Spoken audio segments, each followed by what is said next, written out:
Marko Višak je zašao van. Dobro, ali ne valja se u sportu kao ostalo neće u životu previše igrati, može se ipak dogodi iznenađenje.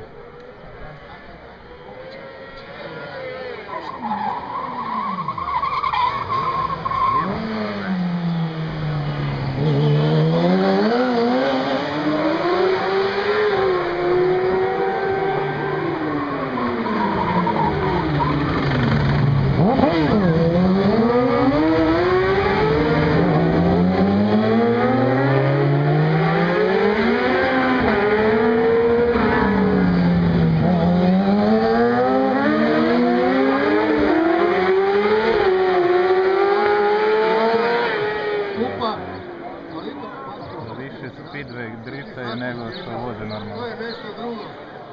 Tako je. Dečkima koji su naviknuti na staze dosta je teško naviknuti na ovo.